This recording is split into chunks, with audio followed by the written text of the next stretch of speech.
cancel property? In a moment, we'll use the Add button in the text box to add a few new items to the list. But before we do, we'll look at another property that can be used with only one command button at a time, the Cancel property. When a command button's Cancel property is set to true, the user can simply press the Escape key to select that button. For instance, let's assume our users would like a quick way to exit our program. We've already created the Exit button that can be clicked to close the program, but why not give the users the ability to press the Escape key on the keyboard to select this button?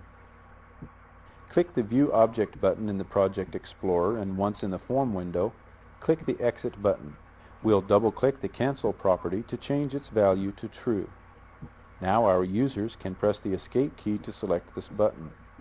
Let's look at these last two changes and see what effect they have on our program. We'll press F5 to run the program. Initially, our Go button is selected and its border appears darker than the other buttons.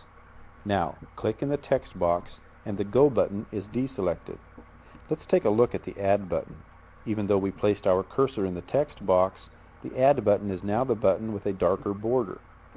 This is a result of the default property we changed a moment ago. Let's delete the text contained in this box and enter the name Diana. Now we press the Enter key and the name is added to the list. Note that we never had to physically click on the Add button to have the name added to the list. Let's add another name to the list. Delete the number that appeared in the text box and enter another name, Tom.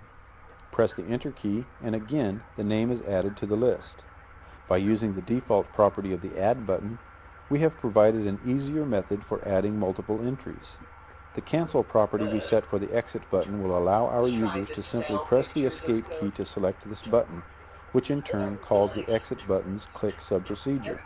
This is easy enough to test, so we'll press the Escape button on the keyboard and our program is indeed closed and we are returned to the Visual Basic development environment.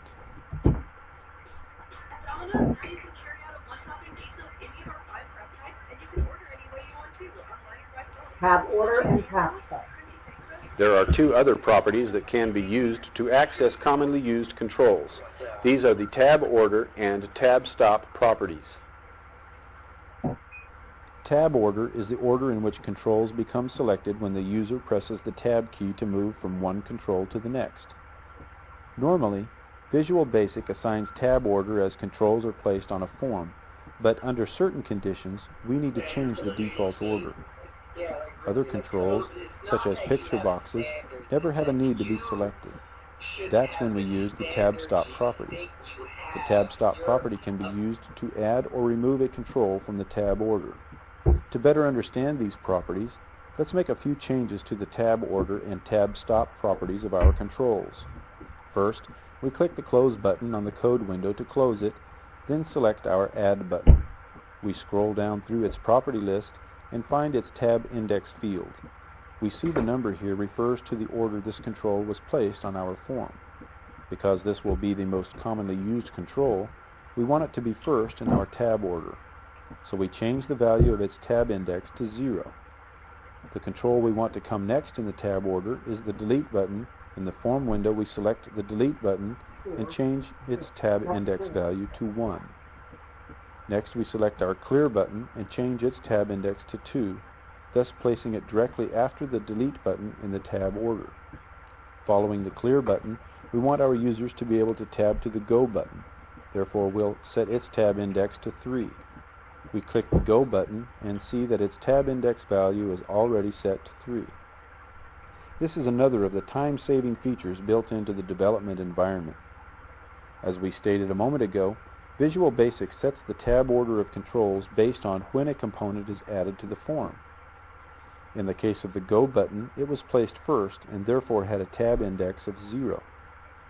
But when we decided that the Add button should be first in the tab order, we had to change its tab index to 0, which conflicted with the Go button's tab index value.